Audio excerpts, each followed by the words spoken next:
I know that this sounds similar to how I started last week's sermon, but according to legend, Frank Zappa once said this thing.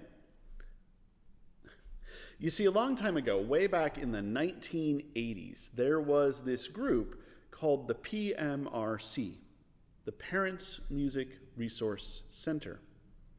The PMRC was very upset about some of the music that the kids were listening to those days, just like their parents had been upset about the music that the people in the PMRC had listened to, just like their grandparents had been upset about the music that the parents of the people who were in the PMRC had listened to. They were upset about the lyrics to songs by artists like Prince, fair enough, Twisted Sister, I guess, and Cyndi Lauper. Come on. And they had forgotten what their parents had said about Elvis Presley and the Beatles, and what their grandparents had said about ragtime and jazz, and what their ancestors had said about Antonio Vivaldi. And they were worried that their kids would listen to the lyrics, and the lyrics would influence the kids, and the kids would end up doing things that they, the people in the PMRC, not the kids, did not want the kids to do. And they wanted Congress to do something about it. And there were musicians who did not like the PMRC and the kinds of light censorship that the PMRC wanted. And one of those musicians was Frank Zappa. And according to legend, he once said this thing: "There are more love songs than anything else. If lyrics could make us do anything, we'd all love each other." And he was right. And it's not just songs. It's books and TV shows and movies and plays and stories and every other bit of human culture. We build monuments to love. We are surrounded by testaments to love. You'd think we'd be better at it.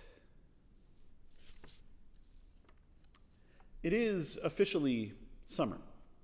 It's officially that season when we take a break from the lectionary readings. It's officially that season when we get to explore themes that we wouldn't normally get to explore.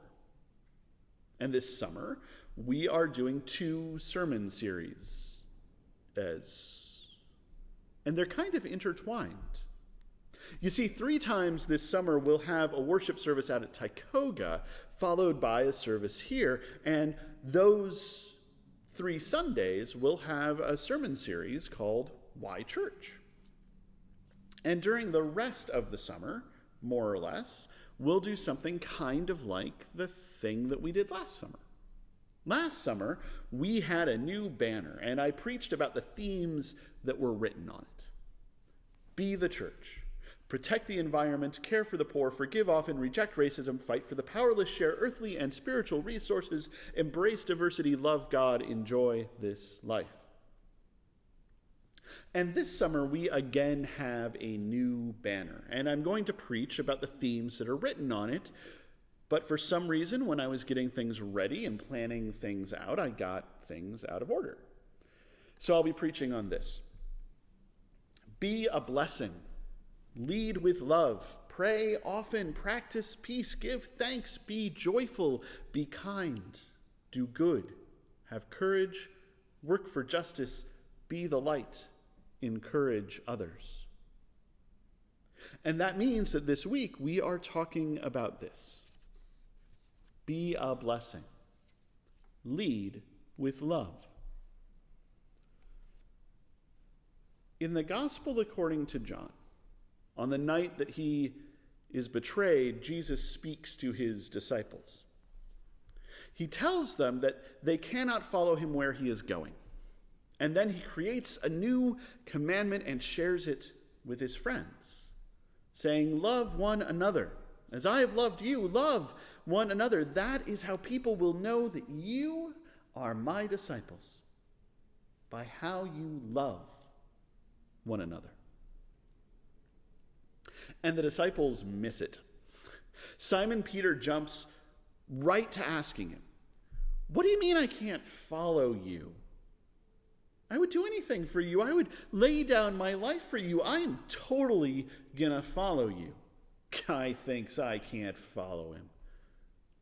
And I get why they run past it.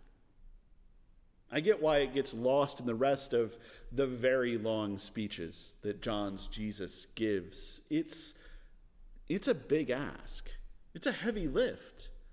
Love one another. Like, really, love one another. Like, as Christ loved us. Love one another. And God loved the world this way. God came into the world as one of us to share our common lot among the dispossessed people in an occupied land. And he lived and he loved and he showed us how to be human. And we hung him on a cross and buried him in a tomb. And he got up again and told us that he wasn't through with us yet. God is patient and kind.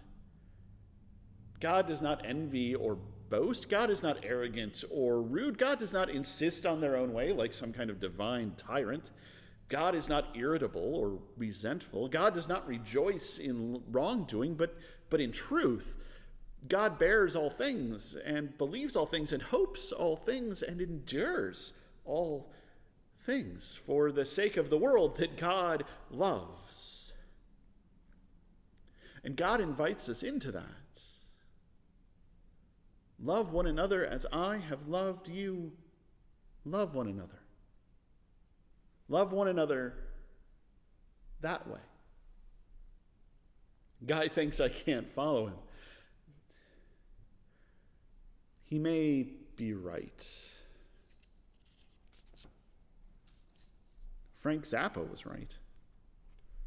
There are a lot of songs about love. And not just songs, there are books and TV shows and movies and plays and stories and every other bit of human culture. We build monuments to love. We are surrounded by testaments to love. It is the commandment. It is how we follow Christ into his kingdom. Love. And I know that we think we're good at it. I know that I think I'm good at it, but, well, the hard truth is that we tend to love within boundaries.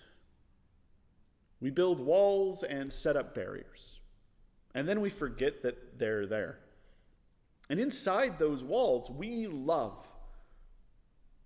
But outside those walls, those people over there, well, we are not patient and we are not kind. We envy them and boast about ourselves. We are arrogant and rude. We insist on our way. We get irritated and we resent them. And we might not quite rejoice in wrongdoing, but we might do a little fist pump when they get what they've got coming. And when I say we, I mean, people. And when I say we, I mean, Christians. And when I say we, I mean, me. Because I know that there are folks outside of our walls and beyond the boundaries of our property who look at the church, and not just this church, but the whole church, and who do not see love. I know that there are folks outside of our walls and beyond the boundaries of our property who look at the church, and not just this church, but the whole church, and who see walls. And they know that the people inside the walls might love each other. And they know that the people inside those walls see them as, well, those people over there on the outside. And the hard truth is that those boundaries that we've created, those walls that we've built, those barriers that we have forgotten about, they don't just keep those people over there out. They keep these people in here in. We are trapped in a prison of our own creation. And it keeps us from loving as we are called to love. And what God invites us to is not a big, hard, arduous task. What God calls us to is freedom. Now, I am pretty confident that when someone came up with the idea for that banner and wrote down the words "lead with love," they meant let love be the first thing that you put out there. Lead with love. But when I read it, and when I thought about it, and when I started writing a sermon about it, I heard, be leaders in love. Lead with love. We are called to erase the boundaries that we have set up, to tear down the walls that we have built, to find the barriers that we have forgotten about and break them down. We are called to love as Christ loves. We are called to step into other people's worlds and share their common lot. We are called to bear and believe and hope and endure. We are called to love. And maybe if we do that, if we love, not sing about love or tell stories about love or build monuments to love, but do the thing. If we love, we can learn to be human. And we can learn to be free. And we can follow Christ right into his kingdom.